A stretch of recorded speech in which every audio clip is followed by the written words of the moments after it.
Good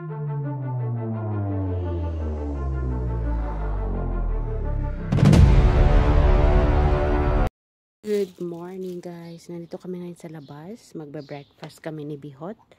At bago kami mag-breakfast, i-tour ko muna kayo sa mga bulaklak. Ayan o. Yan po yung hortensias.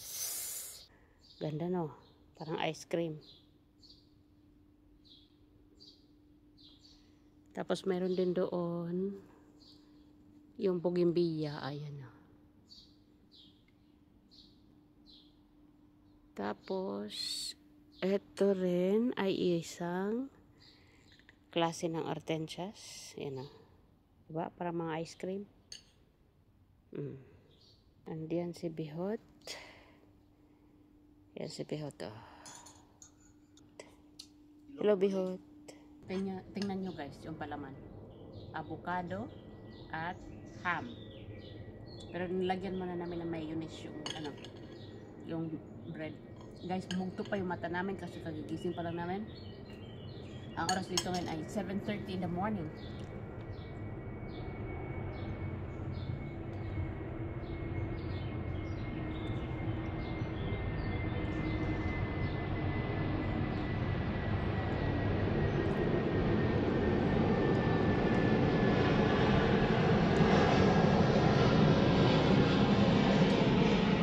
Alagang matanda tulog pa. Hindi niya alam na nag-breakfast na kami.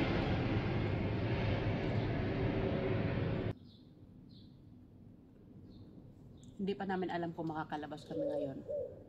Kasi nga, nagpapagaling yung aming alagang matanda. So kung dito lang si matanda kakain, hindi kami makakalabas. Dito pag summer, maaga nagigising yung mga tao kasi unahan sila sa dagat pag pwesto. Kasi pag wala ka mapwestuhan sa dagat dahil siksikan yung mga tao, lugi ka. Doon ka na mapupunta sa pinakadulo na malayo na masyado sa tubig. So this is my last bread. Actually, dalawa lang talaga ako na slice of bread pag kumain si Bihot. Ano yan, mga 3 o 4. Ilang bread na ang kinain mo? 3 po.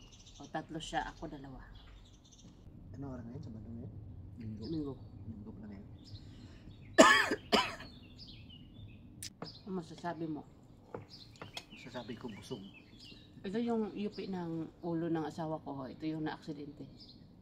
Hindi niya makita gaano kasi may buhok. Pero yung hiwa niya, kita nyo. Ayan. Dito. Yung yupi. Ito. Mahaba dito eh.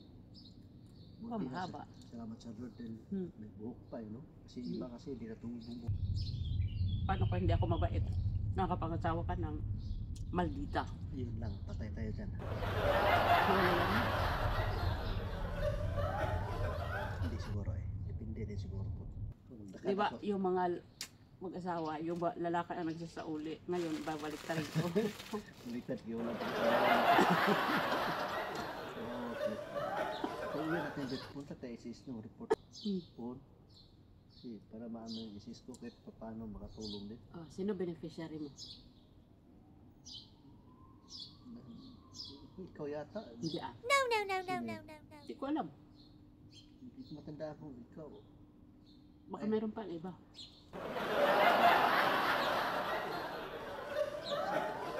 Sa sima ko sila dati. Saan? Pagkasiman ko. Oh, ngayon. Hindi ko na alam kung sa'yo ba o dati pa rin. Hindi mo pa nilipat. Pero wala akong nilipat yata eh. Kasi binata ka na nag-barko. Oo, diyan ako nagbarko. Paano yan? Gusto mo ilipat o hindi na? May ilipat ko lang. Hindi naman ako sumakay. Hindi, yung mga datos. Kasi simba ko lang, pag nag-retire ka na, Nag-retire sa? yung sa SSS mo. Oo, ilipat ko sa'yo. Oo. Sure ka? Oo, lipat kasi asawa kita eh. Kung sino ba mga anuhan dyan sa kayamanan ko. Wala talaga rin.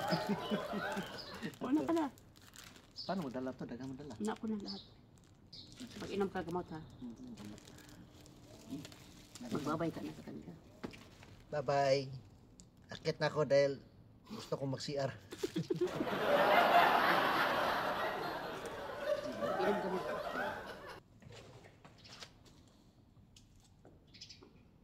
naiwan ako. Ayaw niya na ako samahan dahil marami pa yan mga gagawin. Aalis kasi siya.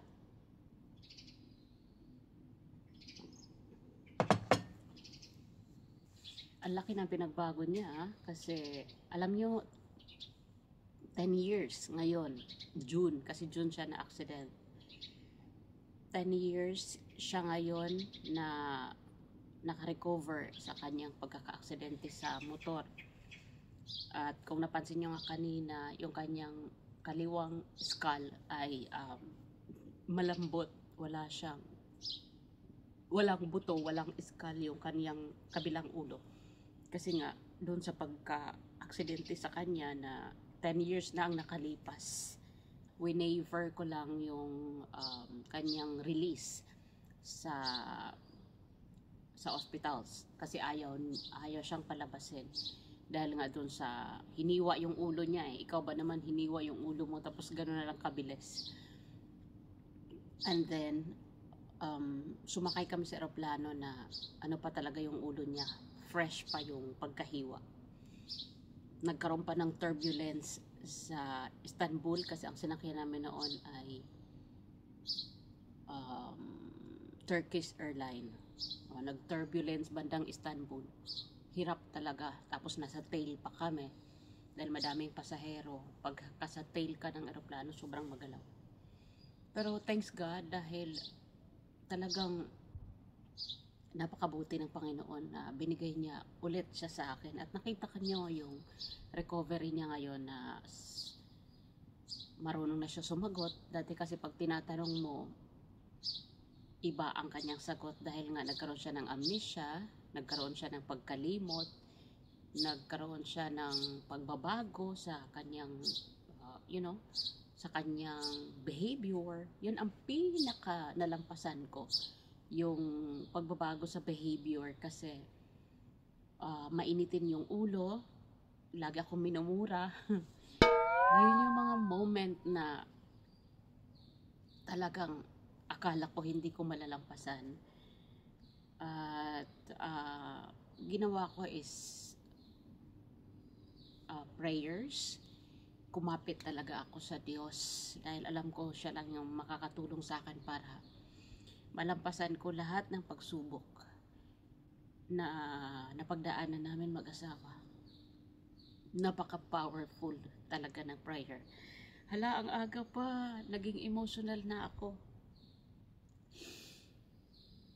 Naalala ko lang yung mga panahon na ang bigat ng mga pinagdaanan ko. Pero hindi ako sumuko. Hindi ako sumuko dahil alam ko na hindi ako pinabayaan ng Diyos. Na kahit yung mga panahon na yun ay financially very dry, wala na talagang mapagkunan dahil sa sobrang dami ng gastos. Pero hindi ko mapaliwanag kung paano ko nalampasan yung lahat mula sa emotional, financial, at yung lahat na. So, today as my husband fully recovered after 10 years, walang sawang pasasalamat sa Diyos na hindi niya ako binitawan, hindi niya ako pinabayaan. At ngayon nakita niyo yung recovery ng husband ko, sobrang madami na. Nakakapamalingki na mag-isa, nakakapunta na sa paggupitan mag-isa,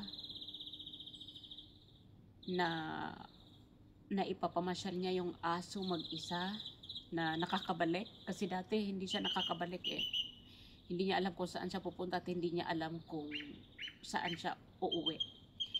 Yung mga time na naalala ko na lumalakad siya na parang kahit pader babanggain, kasi wala parang yung utak niya blanco, parang empty shell yung utak niya. Kaya kahit pader, kahit mga sasakyan, babanggain niya kasi wala siyang alam kung saan siya direksyon pupunta. And now, nakita nyo yung kanyang recovery, sobra pa sa ina-expect ko. Kaya maraming salamat talaga kay Lord na pinagaling niya ang asawa ko at ibinigay niya yung kahilingan ko na ibalik niya ulit sa akin yung husband ko. So yan po, bago po magtapos ang aking video, itutour ko kayo dito sa sa likod dahil marami dito bulaklak. Ayan o, tour ko kayo. So yan, tapos na po ako magkape. Well, meron pa ako natirang kape konti. Pero dahil napakaganda ng garden, ito yung itutour ko kayo. I expect more flowers from this. Ayan o, meron pang lalabas. Ito yung tinatawag nilang margareta. At doon, marami pang margareta. So ngayon pupunta po tayo dito. I think every year I am doing this tour. Kasi maganda talaga tingnan yung mga bulaklak. Dito po tayo. Ayan o. Ito yung pangit sa halaman na to kasi pagka mabigat siya, natutumba dahil hindi niya kaya i-hold yung kanyang flowers. Mabigat yung kanyang flowers pero maliit yung stem. So dito po tayo. Ayan. Ito, hindi ko alam kung anong klaseng bulaklak to pero magandang kulay. Purple. So, ito po. Dito yung isang araw na nag-picture kami. Katulad nito, hindi niya na kaya i-hold. Natutumba siya kasi mabigat. Ayan o. Hindi niya kaya hawakan yung flower niya dahil maliit yung stem, malaki yung bola ng bulaklak. Yan. Marami pa. Yan o. Yan. Ang lalaki no. Parang mga cotton balls. So, ito yung pinaka the best. Napakalaki. Giant. Marami pa doon. Ayan o. Kung ganito ba naman kaganda ang makikita mo araw-araw, mawawala talaga yung problema mo. Ayan o. So, yan yung pinakamagandang na nakikita ko sa umaga pagising ko, itong mga halaman. Kaya gusto ko mag-breakfast talaga dito sa labas. Ito, napakalaki nito. Laki. Laki. So, yan lamang po. Naawa ko dun sa isa kasi natumba talaga siya. So, maraming salamat. Ito malaki to. So, mga kaibigan, maraming salamat po sa panonood. This is your host. My name is Waray. Saying bye-bye for now.